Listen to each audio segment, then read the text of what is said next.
நேற்று சிவகங்கை மாவட்டத்தில் காரைக்குடியில் நியூஸ் தமிழ் 24x7 சேனல் நிர்வாகம் சார்பாக தேர்தல் விவாத நிகழ்ச்சி நடத்தப்பட்டது. அவங்க தொடர்ச்சியா எல்லா தொகுதிகளையும் நடத்திக்கிட்டே இருக்காங்க. ஒவ்வொரு தொகுதியிலையும் அந்த தொகுதி சார்ந்த பிரச்சனைகளை பேசுவதோடு பிளஸ் கட்சி சார்ந்த விவகாரங்கள், அரசியல் விவகாரங்கள் இதையும் பேசிக்கிட்டே இருக்காங்க. இந்த நிகழ்ச்சியை நடத்துபவர் அந்த தலைமை செய்தியாளர் ராஜேஷ். காரைக்குடியில் சீமான் அவர்கள் போட்டியிடுறாரு, உங்க எல்லாருக்கும் தெரியும். அதனால இந்த தேர்தலில் காரைக்குடி ஒரு ஸ்டார் தொகுதியாக மாறி இருக்கிறது. அந்த தொகுதியில் இந்த தேர்தல் விவாத நிகழ்ச்சி நடக்குது. நாம் தமிழர் கட்சி சார்பில் இடும்பாவனம் கார்த்திக் அவர் கலந்துகிட்டு இருந்திருக்காரு. அதே மாதிரி திமுக சார்பில், அதிமுக சார்பில், மற்ற கட்சிகள் சார்பில் எல்லாம் அவங்க கலந்துகிட்டு இருக்காங்க. அப்படி அந்த நிகழ்ச்சி நடந்துகிட்டு இருக்கிற போது இடும்பாவனம் கார்த்திக் திமுக மேல இந்த கனிம வள கொள்ளை தொடர்பான குற்றச்சாட்டுகளை தொடர்ச்சியாக ஆதாரத்துடன் அங்க வைத்திருக்கிறார். அதை பார்த்த அந்த திமுகவினர் என்ன பண்றாங்க, தொடர்ச்சியா கத்தி கூப்பாடு போட்டு கூச்சல் போட்டு அந்த விவாதத்தையே நிறுத்த பார்க்கறாங்க. அது மட்டும் இல்லாம அங்கிருந்த திமுக குண்டர்கள் இந்த சேரை எல்லாம் தூக்கி வீசி பிரச்சனை பண்ணி செய்தியாளர் ராஜேஷ் அவர் தான் அந்த நிகழ்ச்சியை நடத்துறாருன்னு சொன்னேன் இல்லையா, அவரை தாக்கி அவருடைய மண்டை உடைஞ்சு அவருக்கு ரத்தம்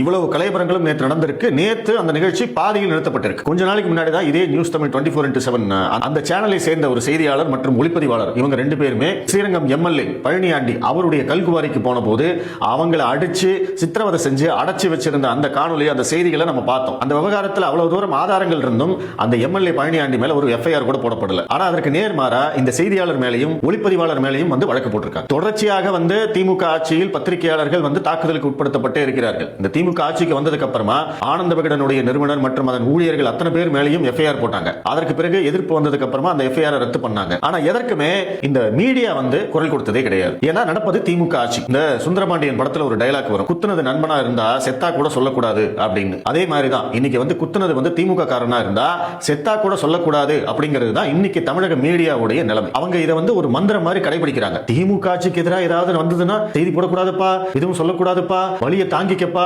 என்னானாலும் பரவாயில்ல, மறுபடியும் திமுக ஆட்சிக்கு வரணும்பா அப்படிங்கிற மாதிரி மீடியா இன்னைக்கு திமுகவை அப்படியே தூக்கி பிடிக்கிறாங்க.